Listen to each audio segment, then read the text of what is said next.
qu'est-ce que je veux vous dire, mes frères? Comment pouvons-nous prier et croire en Dieu et lui dire, dirige nos vies? Mais quand nous entrons dans sa présence, nous ne lui permettons pas de nous diriger. Savez-vous, mes frères, que vous êtes en train de vous lasser de la vie chrétienne parce que vous n'avez jamais permis à celui qui vous a sauvé de vous diriger. Et ainsi, il ne sait même pas commencer le plan qu'il avait pour vous. C'est-à-dire, tu entres, tu deviens chrétien, et puis du coup, tu diriges ta vie. Alors, il ne sait pas faire ce qu'il voulait faire. C'est pourquoi vous commencez à vous lasser de la vie chrétienne. Vous commencez à croire que la vie chrétienne est monotone. Non, la vie chrétienne n'est pas monotone. C'est toi qui es monotone. C'est toi qui es monotone. Parce que des fois, quand tu viens prier, tu dis, Saint-Esprit, dirige-moi. Mais c'est toi qui conduis. C'est toi qui conduis. C'est comme si je donne à mon chauffeur le volant et puis je dis, je conduis. Ce n'est pas lui qui conduit. Quand vous dites, Saint-Esprit, conduis-moi, laissez-le vraiment vous conduire. Quand tu dis, Jésus, tu es mon Seigneur, laisse-lui te diriger. C'est alors que tu découvriras le plan. Lundi, tu pries de la même manière. Mardi, de la même manière. Un jour, il te dit, mon enfant, lève-toi un peu. Non, moi, je prie toujours assis. Mon enfant, lève-toi. Non, moi, je prie toujours assis. Mais lève-toi. Et quand tu vas te lever, il va te dire, marche. Et pendant que tu marches, ce ne sont plus tes pas. Ça devient des bruits de chars. Parce que lui, il veut t'utiliser. Utiliser même ton corps dans le combat spirituel. Parce que ton corps devient le temple du Saint-Esprit, devient un instrument de Dieu.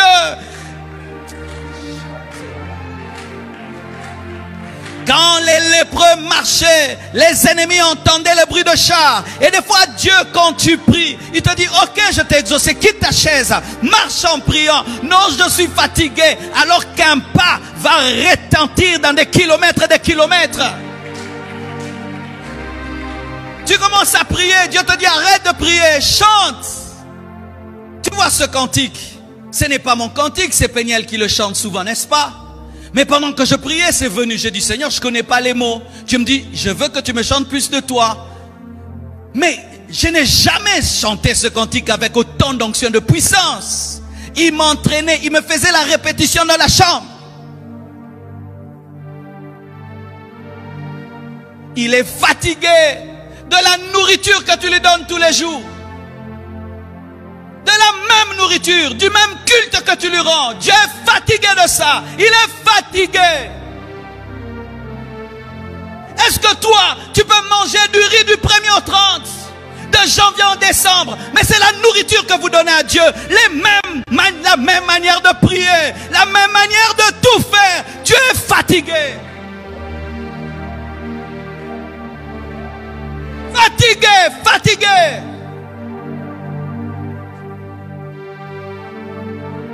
Même moi, je suis un homme. Je dis à ma femme, change. Elle me change. Un jour c'est le riz, un jour le makemba, un jour elle fait ceci, un jour elle fait cela. Moi qui suis un homme.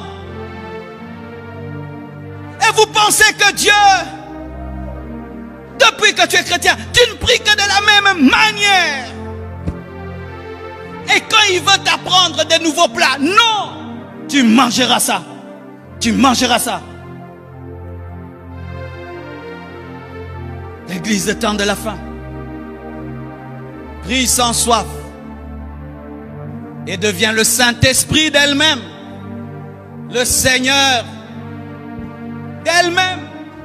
Mais elle porte le nom de l'église. Nous dirigeons nos cultes. Nous dirigeons nos moments de prière. Nous dirigeons tout. Et nous disons qu'il est Seigneur. Il est Seigneur en quoi? Il est Seigneur en quoi? S'il ne peut même pas diriger tes moments de prière, est-ce qu'il peut diriger ta vie? Parce que si un endroit il doit régner, c'est quand tu pries. Même là, c'est toi qui diriges. Quand tu dis Amen dans ta prière, est-ce que Dieu a dit Amen? Est-ce que Dieu dit Amen quand nous finissons de prier? Il n'a pas fini. Tu arrêtes. Seigneur, je suis pressé. Il veut que tu danses. Tu ne danses pas, mais tu vas danser dans une fête. Mais dans sa présence, tu ne vas pas danser. Quand ton équipe de football va marquer, tu vas sauter, danser. Mais lui, il te dit, fais-le. Tu ne le fais pas. Et tu es fatigué de ta vie chrétienne. La Bible nous dit, chantez à l'Éternel des cantiques nouveaux. Pourquoi? Dieu aussi s'est las de la même manière de le chercher. Où tu as toujours les mêmes prières, la même manière de faire. C'est toujours pareil. 10 ans, 20 ans, c'est toujours pareil. Cela s'est produit dans la vie de Jésus. Il est allé dans la maison de Simon le lépreux. C'est Simon qui l'a invité. Jésus ne lui a même pas demandé de l'inviter. Et Simon le lépreux invite Jésus. Jésus va le voir. Et vous savez, Simon le lépreux ne lave même pas les pieds de Jésus. Jésus marchait à pied. Et en Israël, avant de manger, on demandait au dernier des esclaves de laver les pieds des visiteurs.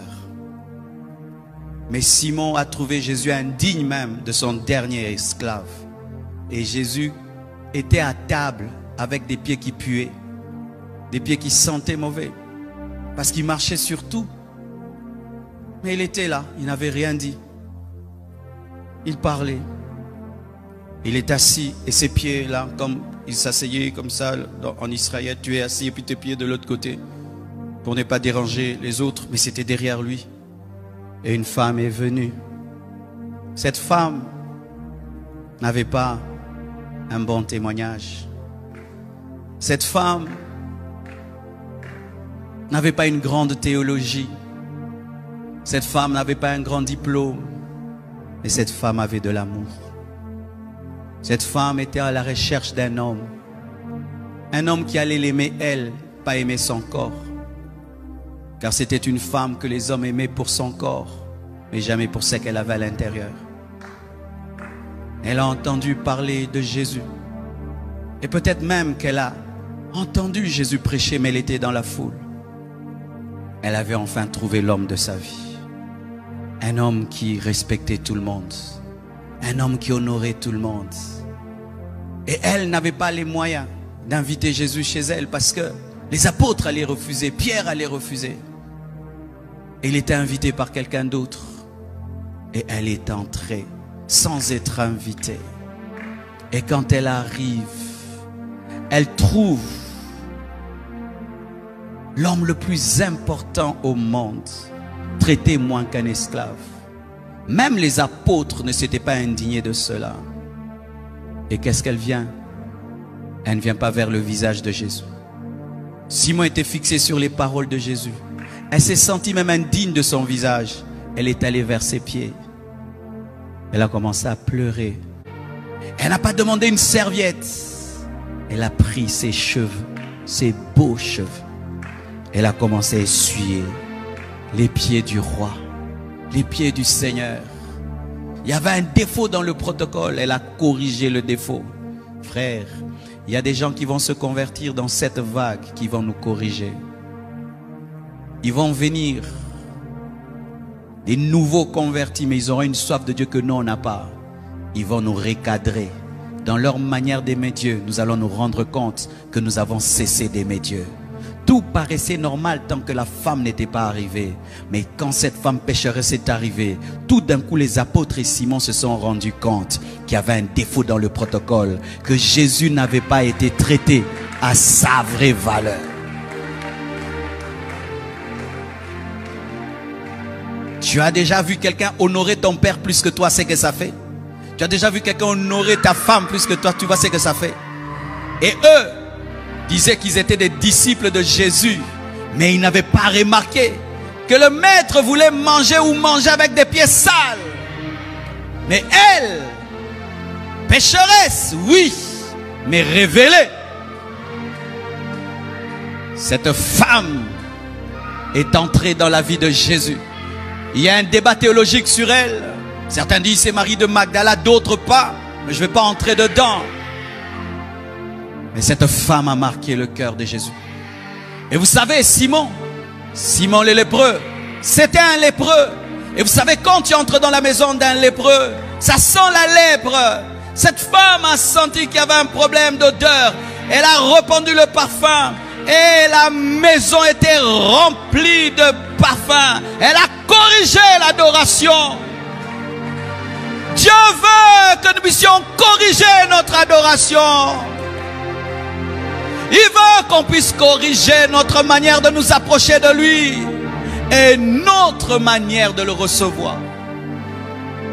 Écoutez, frères, pourquoi inviter Jésus si on ne va pas le respecter? Pourquoi inviter le roi si on ne va pas le traiter comme un roi? La première dame est venue ici, je l'ai invitée, je l'ai traitée selon son rang. Parce que je ne peux pas la faire venir ici et sans la respecter, l'honorer. Et nous avons respecté le protocole et tout pour une autorité de ce monde. Mais Dieu, lui, on l'invite. Fais vite, va-t'en. Est-ce que nous lui avons dit fais vite, va-t'en? Si elle voulait prendre 2 heures, elle allait prendre 2 heures jusqu'à ce qu'elle allait vouloir partir. Mais Dieu, fais vite, j'ai des choses à faire.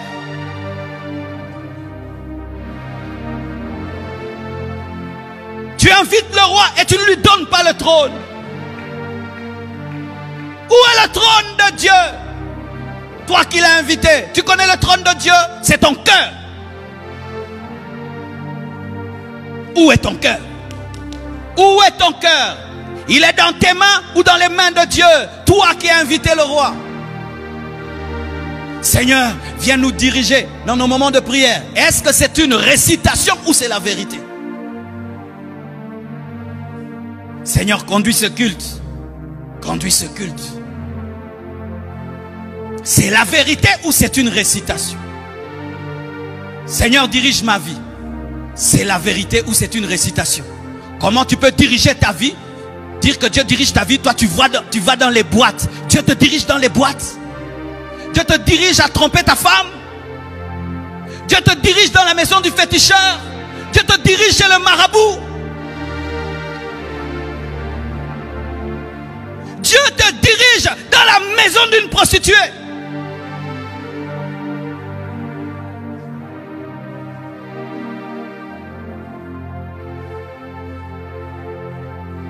J'aimerais vous imaginer nos moments de prière. Seigneur, viens et viens. Tu es assis, lui il est debout. 1, c'est toi qui diriges ta vie, lui il est debout. 2, tu as toujours ta montre. Père, au nom de Jésus. 3, tu es au téléphone pendant que tu lui parles. Et puis quoi? Tu monopolises la parole. Tu lui parles, tu parles. Quand il veut parler, tais-toi. J'ai un rendez-vous. On lui fait ça lundi, mardi.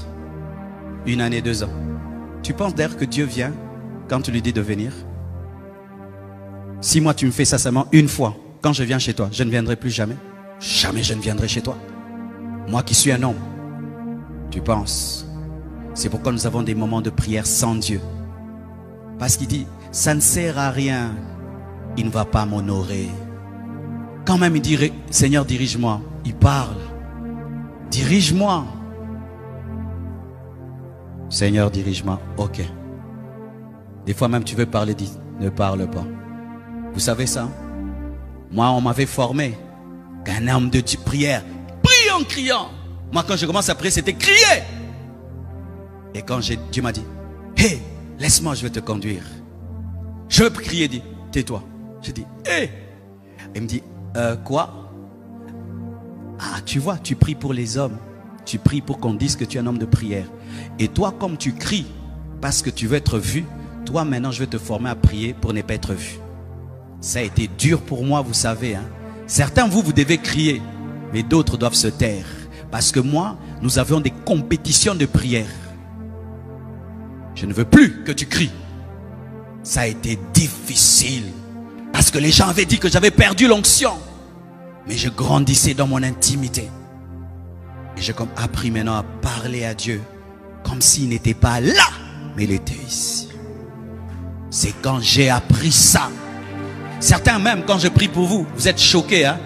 Tu me dis tes problèmes. Et puis je dis, Seigneur, j'ai appris que Dieu n'est pas loin.